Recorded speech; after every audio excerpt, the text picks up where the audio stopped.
Ubisoft is working on two Far Cry games right now. The first one is MMO, the second is a single-player seventh part of the main series codenamed Project Blackbird. There have been various speculations about, ranging from it being a narrative-driven game to a looter-shooter cooperative. I must give respect to the devs. They are not stagnant in terms of trying all new things and sometimes disappointing us. However, the issue lies in the fact that experiments like Far Cry's are quite rare. Creating a DLC with the 80s neon vibes and even a prehistoric game with a strong focus on animal interactions did yield some interesting results, but when it comes to roguelike looter shooters and a focus on realism, the appeal remains largely theoretical, and the quality of Far Cry 7 is like Schrodinger's cat. We won't know if it's any good or a dead-end project until we open the box and see what the game is really like. Journalist Tom Henderson revealed dozens interesting details regarding the seventh part. According to him, Far Cry 7 starts with an attack on the protagonist's family by a group called the Sons of Truth. They abduct our relatives because they're very wealthy and influential. Game will feature a non-linear story based around the kidnapping of the family. Our mission is to rescue all, but here's the strange twist. We have a 72 in-game hours, equating to 24 hours in real time to save them. The non-linear storyline allows you to save family members in the order and way you choose. It's possible that you won't be able to save everyone, and I can't definitively say whether this system is good or bad, because it depends on factors we don't know yet. As for me, I'm not particularly fond of games with time limits. My first experience with such a game was the first Fallout. This limited my exploration and made me rush through the game, focusing only on the main quests and finding NPCs who could bring water and food to the shelter to extend the time. Only when I was free from the burden of searching for the chip could I relax and play the game properly. I loved the first Fallout, but this time-limited experience didn't sit well with me. In Far Cry 7, it seems like you'll always have a ticking timer. The game may allow you to freeze time in specific locations, but how else you can manipulate the whole time remains uncertain. I wouldn't be surprised if Ubisoft sells some XP boosters for real money. In fact, they've been selling level boosters for years since Assassin's Creed Unity, which increases your experience gain for the next 12 hours, for example. In Far Cry 7, these could be incredibly useful, speeding up your progress and family rescue. Some people might be excited about this, saying they can finish the game in 24 hours, but that's not accurate. We were told we have 24 hours to save our family, but Ubisoft is likely to stretch it using various mechanics. The idea is that if you die, you start all over again, so this is not a 24-hour game. It will take tens or even hundreds of hours to complete it fully, in my opinion.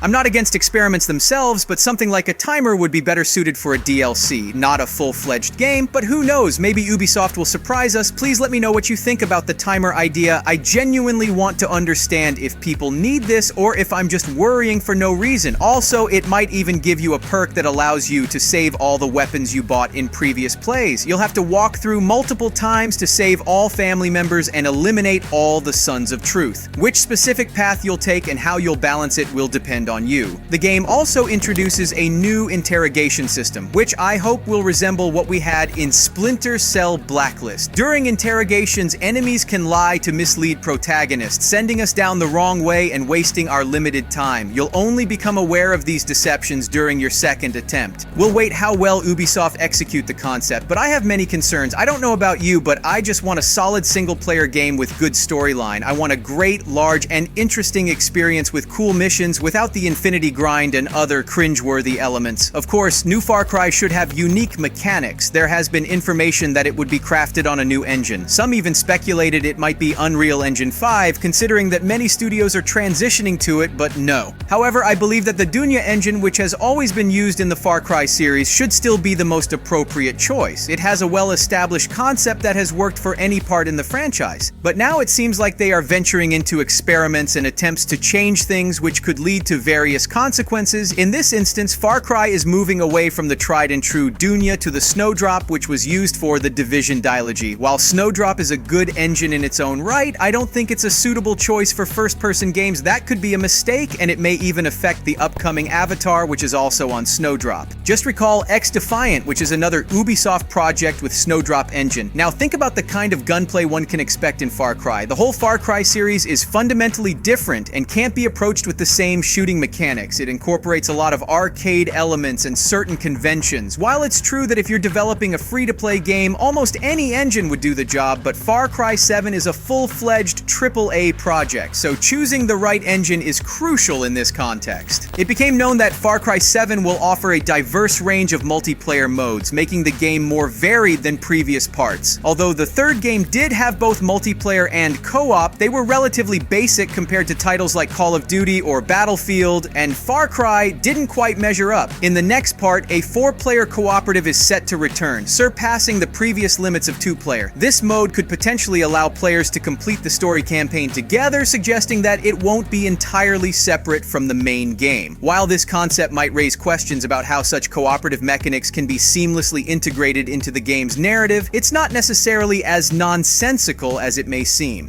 It seems to be inspired by Ghost Recon series, where a group of players must collab to survive and gather various loots, but still, I perceive this information as nonsense, because then how can such mechanics be integrated into the story itself, where the protagonist must manage to save his family? Devs have increasingly been finding innovative ways to merge multiplayer elements with compelling storytelling. This approach can enhance immersion and create unique experiences for players. The idea of saving the protagonist's family could still be a central theme, even within a cooperative framework. Incorporating cooperative play into the story can be achieved by giving each player a role within the narrative. Working together would be essential to overcome the challenges presented in the game, which may include protecting the family or completing objectives that directly impact the story. Additionally, Ubisoft can introduce co-op missions or side quests that are relevant to the main story, offering players opportunities to progress in the narrative while playing together. This approach would allow for both a rich single-player experience and an engaging multiplayer mode that doesn't undermine the core storyline. It's possible that Far Cry 7 will find a way to merge these elements effectively, providing players with a fresh and immersive gaming experience that stays true to the series' roots while offering exciting new multiplayer possibilities. Apart from rumored co-op mode, there's speculation about the introduction of a full-fledged multiplayer in Far Cry series. For this purpose, Ubisoft is developing a separate game with working title Project Maverick. This suggests the possibility that Project Maverick could be a separate that complements Far Cry 7 but is distributed independently. This approach is similar to the Last of Us factions or the separate purchase options for the story and multiplayer modes in GTA 5. That allows developers to focus on delivering a highly polished and dedicated multiplayer experience while keeping the main game's single-player narrative intact. These are mere theories and speculations. Indeed, the idea of introducing a full-fledged multiplayer experience in the Far Cry series through a separate project is an interesting development. By doing so, players who enjoy the core single-player experience of Far Cry 7 can still have a complete and immersive story-driven game, while those who are more interested in the competitive or cooperative aspects can dive into the multiplayer game separately. This separation also allows for more flexibility in terms of content, updates, and monetization for the multiplayer component. Of course, the success of such an approach would depend on the execution and how well the two games can complement each other. If Project Maverick is indeed in development as a Far Cry multiplayer title, it will be interesting to see how Ubisoft integrates and markets these two games to provide a cohesive and compelling experience for players. Until official information is released, these remain intriguing speculations for Far Cry fans to ponder. Subscribe.